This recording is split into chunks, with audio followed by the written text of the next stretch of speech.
Hello friends, ओम श्री गणेशाय नमः। जय श्री कृष्णा। आप सभी का स्वागत है आपके अपने यूट्यूब चैनल पर। फ्रेंड्स, आज हम आपको इस वीडियो में बताने जा रहे हैं साल 2021 की श्री कृष्ण जन्माष्टमी का शुभ मुहूर्त, व्रत पालना का समय, पूजा विधि, महत्व, श्री कृष्ण जन्मोत्सव की कथा और श्री कृष्ण जन्माष्टमी पर भगवान श्री कृष्ण को प्रसन्न करने के उपाय और मंत्र के बारे में। फ्रेंड्स, वीडियो शुरू करने से पहले आपसे रिक्वेस्ट है, अगर आप हमारे चैनल पर नए हैं और आपने अभी तक चैनल को सब्सक्राइब नहीं किया है तो प्लीज़ सब्सक्राइब कीजिएगा चैनल को, साथ ही प्रेस कीजिएगा बेल आइकन को, जिससे नए वीडियो से रिलेटेड नोटिफिकेशन आपको तुरंत प्राप्त हो सके।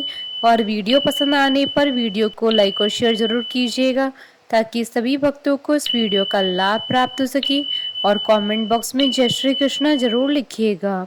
इस साल जन्माष्टमी पर दुर्लभ संयोग बन रहा है। श्रीमद् भागवत पुराण के अनुसार भगवान श्री कृष्ण का जन्म भाद्रपद मास के कृष्ण पक्ष की अष्टमी तिथि को रोहिणी नक्षत्र और वृषभ के मध्य रात्रि में हुआ था। इस साल जन्माष्टमी का त्योहार 30 अगस्त 2021 को है।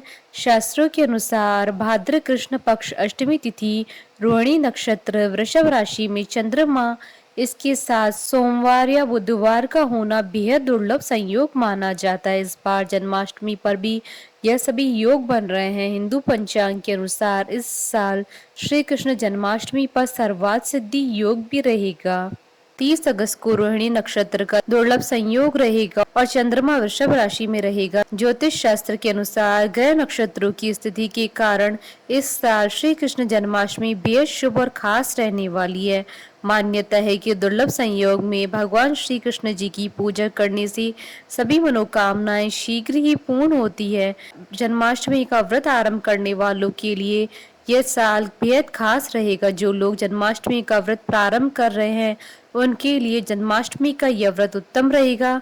कृष्ण जन्माष्टमी भगवान श्री कृष्ण का जन्मोत्सव है, जिसे हर साल भाद्रपद मास में कृष्ण पक्ष की अष्टमी तिथि को मनाया जाता है। धार्मिक मान्यताओं के अनुसार भगवान श्री कृष्ण का जन्म इसी तिथि को रोहिणी नक्षत्र में हुआ था। जन्माष्टमी का पर्व देश भर में मनाया जाता है, लेकिन मथुरा वृंदावन में इस त्योहार की अलग ही धूम होती है। खासकर मंदिरों और घरों में लोग बाल गोपाल के जन्मोत्सव का आयोजन करते हैं। बाल गोपाल के लिए पालकी सजाई जाती है। वहीं इस दिन निसंतान दंपति विशेष तौर पर जन्माष्टमी का व्रत रखते हैं। वे बाल गोपाल कृष्ण जैसी संतान की कामना से यह व्रत रखते हैं। धार्मिक मान्यताओं के अनुसार भगवान विष्णु जी ने धर्म की स्थापना के लिए श्री कृष्ण के रूप में जन्म लिया था। इस दिन व्रत धारण कर श्री कृष्ण का स्मरण करना अत्यंत फलदायी होता है। शास्त्रों में जन्माष्टमी के व्रत को व्रतराज कहा गया है। भविष्य पुराण में इस व्रत के संदर्भ में उल्लेख है कि जिस घर में यह देवकी व्रत किया जाता है वहां अकाल मृत्यु, गर्भपात, वैधव्य, दुर्भाग्य तथा कलह नहीं होती है। जो एक बार भी इस व्रत को करता है वह संसार के सभी सुखों को भोगकर विष्णु लोक में निवास करता है। फ्रेंड्स, अब आइए जानते हैं श्री कृष्ण जन्माष्टमी के शुभ मुहूर्त के बारे में। हिंदू पंचांग के अनुसार इस बार श्री कृष्ण जन्माष्टमी का पावन पर्व 30 अगस्त 2021 सोमवार के दिन है। अष्टमी तिथि प्रारंभ होगी 29 अगस्त 2021 को रात्रि 11:25 से और अष्टमी तिथि का समापन होगा अगले दिन 31 अगस्त 2021 को सुबह 1:59 पर। रोहिणी नक्षत्र प्रारंभ होगा 30 अगस्त 2021 को सुबह 6:39 पर और रोहिणी नक्षत्र का समापन होगा 31 अगस्त 2021 को सुबह 9:44 पर। श्री कृष्ण जन्माष्टमी की पूजा का शुभ समय रहेगा रात्रि 12:05 से रात्रि 12:50 तक। कुल अवधि 45 मिनट है और दही हांडी 31 अगस्त 2021 मंगलवार के दिन है। व्रत पारण का समय रहेगा रात्रि 12:50 के बाद। कुछ स्थानों पर जन्माष्टमी व्रत का पारण अगले दिन सुबह किया जाता है। उनके लिए पारण का समय रहेगा 31 अगस्त 2021 को सुबह 6:06 के बाद। फ्रेंड्स, अब आइए जानते हैं जन्माष्टमी पर भगवान श्री कृष्ण जी को प्रसन्न करने के लिए किए जाने वाले उपाय और मंत्र के बारे में। गाय को प्रतिदिन चारा खिलाएं। अगर ऐसा करना आपके लिए संभव नहीं है तो जन्माष्टमी पर गाय को चारा अवश्य खिलाएं। अपने घर में बनी पहली रोटी प्रतिदिन गाय को जरूर खिलाएं। ऐसा करने से आपको गौ माता के आशीर्वाद के साथ साथ भगवान कृष्ण और अन्य देवी देवताओं का आशीर्वाद मिलता है। गाय को जन्माष्टमी के दिन चना जरूर खिलाएं। गुड़ के साथ साथ चना गाय का सर्वोत्तम आहार माना गया, इसलिए अपनी क्षमता के अनुसार जन्माष्टमी पर गाय को गुड़ और चना खिलाएं। जन्माष्टमी के दिन गाय को स्नान जरूर कराएं। गाय को स्नान कराने का पुण्य मानो भगवान श्री कृष्ण के साथ साथ 33 करोड़ देवी देवताओं के स्नान कराने के पुण्य के समान माना गया है। क्रीम कृष्णाय नमः ये श्री कृष्ण जी का मूल मंत्र है। इस मंत्र का जन्माष्टमी के दिन जाप करने से अटका हुआ धन प्राप्त होता है और साथ ही घर परिवार में सुख की वर्षा होती है।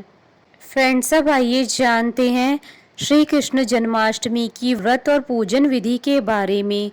इस व्रत को बहुत से भक्त निर्जला भी रखते हैं और मध्य रात्रि में भगवान के जन्म के बाद जल और फल ग्रहण करते हैं। वहीं कुछ लोग फलाहारी व्रत रखते हैं, लेकिन पूजा विधि के नियम सभी के लिए एक ही होते हैं। जन्माष्टमी का व्रत करने वालों को सप्तमी तिथि से सात्विक भोजन करना चाहिए। इसके बाद अष्टमी तिथि को सुबह स्नान करके बाल गोपाल की पूजा करें और व्रत का संकल्प लें। दोपहर के बाद जल में काले तिल मिलाकर स्नान करें और देवकी जी का प्रसूति गृह बनाएं। इस गृह में एक बिछौना बिछाकर कलश स्थापित करना चाहिए। फिर देवकी, वसुदेव, भगवान विष्णु, माता लक्ष्मी, यशोदा माता और नंद देव की पूजा करें और बाद में पट लगा लें। रात में 12 बजे भगवान की चौकी पर लाल या पीले रंग का कपड़ा बिछाएं और भगवान कृष्ण जी की मूर्ति या तस्वीर स्थापित करें और बाल गोपाल को पंचामृत और गंगा जल से स्नान कराएं और नए वस्त्र पहनाकर उनका श्रृंगार करें। जन्म के दौरान नंद के आनंद भयो जय कन्हैया लाल की जरूर गाएं। श्रृंगार में बाल गोपाल को पीले रंग की पोशाक पहनाएं, मुकुट पर मोर पंख लगाएं, चंदन की माला पहनाएं और बांसुरी चढ़ाएं। साथ ही भगवान के पास गाय भी रखें। श्रृंगार के बाद भगवान को रोली और अक्षत लगाएं और फिर माखन मिश्री का भोग लगाएं। धूप दीप से आरती करें। भोग में तुलसी के पत्ते का प्रयोग जरूर करें। इसके बाद भगवान को झूला झुलाने की परंपरा का पालन करें। फिर चंद्रमा को अर्घ्य दें। इसके बाद बाल गोपाल से पूरे परिवार समेत आशीर्वाद लें। फिर आप अपना व्रत खोल सकते हैं। जन्माष्टमी के दिन भगवान कृष्ण की 3 समय पूजा की जाती है। पहले सूर्योदय के समय स्नान के बाद कृष्ण जी की पूजा होती है। दूसरी देवकी सूतिका गृह के निर्माण के दौरान की जाती है। इसमें कृष्ण जी के साथ माता देवकी की पूजा की जाती है। तीसरी मध्य रात्रि में 12 बजे जन्म के बाद विधि विधान से पूजा की जाती है। इसके बाद धूमधाम से जन्मोत्सव मनाया जाता है। जन्माष्टमी के दिन माखन मिश्री के अलावा खीर का भी भोग लगाया जाता है। मथुरा में माखन मिश्री के अलावा पाग नाम का मिष्ठान भी बनाया जाता है। इसके अलावा 5 फल, मेवा, पंजीरी और पकवान और सबसे महत्वपूर्ण माखन मिश्री होना जरूरी माना गया है। माखन मिश्री कृष्ण जी को बहुत प्रिय है। मान्यता है कि जब कान्हा का जन्म हुआ था तब नंदगांव की महिलाओं ने सपना देखा कि गोपाल उनसे माखन मिश्री मांग रहे हैं। तब अगले दिन महिलाएं नंद बाबा के घर माखन लेकर बधाई देने गई थी। फ्रेंड्स, अब आइए प्रारंभ करें श्री कृष्ण जन्मोत्सव की कथा। स्कंद पुराण के अनुसार द्वापर युग की बात है। उन दिनों मथुरा में उग्रसेन नाम के राजा हुए, लेकिन स्वभाव से वह सीधे साधे थे। यही वजह थी कि उनके पुत्र कंस ने ही उनका राज्य हड़प लिया और स्वयं मथुरा का राजा बन बैठा। कंस की एक बहन थी जिसका नाम था देवकी। कंस उससे बहुत स्नेह करता था। देवकी का विवाह वसुदेव के साथ तय हुआ तो विवाह संपन्न होने के बाद कंस स्वयं ही रथ हाँकते हुए बहन को ससुराल छोड़ने के लिए रवाना हुआ। स्कंद पुराण के अनुसार जब वह बहन को छोड़ने के लिए जा रहे थे तभी एक आकाशवाणी हुई कि जिस बहन को वह इतने प्रेम से विदा करने स्वयं ही जा रहे हैं, उसी बहन का 8वां पुत्र तेरा संहार करेगा। यह सुनते ही कंस क्रोधित हो गया और देवकी और वसुदेव को मारने के लिए जैसे ही आगे बढ़ा, तभी वसुदेव ने कहा कि वह देवकी को कोई नुकसान न पहुंचाए, वह स्वयं ही देवकी की 8वीं संतान कंस को सौंप देगा। इसके बाद कंस ने वसुदेव और देवकी को मारने के बजाय कारागार में डाल दिया। कारागार में देवकी ने 7 संतानों को जन्म दिया और कंस ने सभी को एक एक करके मार दिया। इसके बाद जैसे ही देवकी फिर से गर्भवती हुई, तभी कंस ने कारागार का पहरा और भी कड़ा कर दिया। तब भाद्रपद माह की कृष्ण पक्ष की अष्टमी को रोहिणी नक्षत्र में कन्हैया का जन्म हुआ। तभी श्री विष्णु ने वसुदेव को दर्शन देकर कहा कि वह स्वयं ही उनके पुत्र के रूप में जन्मे हैं। उन्होंने यह भी कहा कि वसुदेव जी उन्हें वृंदावन में अपने मित्र नंद बाबा के घर छोड़ आए और यशोदा जी के गर्भ से जिस कन्या का जन्म हुआ है उसे कारागार में ले आए। यशोदा जी के गर्भ से जन्मी कन्या कोई और नहीं बल्कि स्वयं माया थी। यह सब कुछ सुनने के बाद वसुदेव जी ने वैसा ही किया। वसुदेव जी ने जैसे ही कन्हैया को अपनी गोद में उठाया, कारागार के ताले खुल गए। पहरेदार अपने आप ही नींद के आगोश में आ गए। फिर वसुदेव जी कन्हैया को टोकरी में रखकर वृंदावन की ओर चले। कहते हैं कि उस समय यमुना जी पूरे उफान पर थी। तब वसुदेव जी महाराज ने टोकरी को सिर पर रखा और यमुना जी को पार करके नंद बाबा के घर पहुंचे। वहां कन्हैया जी को यशोदा जी के साथ पास रखकर कन्या को लेकर मथुरा वापस लौट आए। स्कंद पुराण के अनुसार जब कंस को देवकी की 8वीं संतान के बारे में पता चला तो वह कारागार पहुंचा। वहां उसने देखा कि 8वीं संतान तो कन्या है, फिर भी वह उसे जमीन पर पटकने ही लगा कि वह माया रूपी कन्या आसमान में पहुंचकर बोली कि रे मूर्ख, मुझे मारने से कुछ नहीं होगा।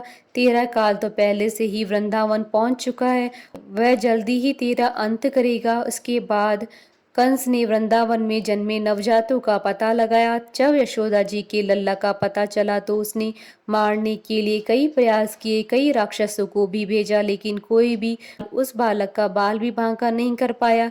तो कंस को यह एहसास हो गया कि नंद बाबा का बालक ही वसुदेव देवकी की 8वीं संतान है। कृष्ण ने युवावस्था में कंस का अंत किया। इस तरह जो भी ये कथा पढ़ता है या सुनता है उसकी समस्त पापों का नाश हो जाता है। बोलिए भगवान श्री कृष्ण की जय। हमारे साथ इस वीडियो में अंत तक बने रहने के लिए आपका धन्यवाद। ओम श्री गणेशाय नमः। जय श्री कृष्णा।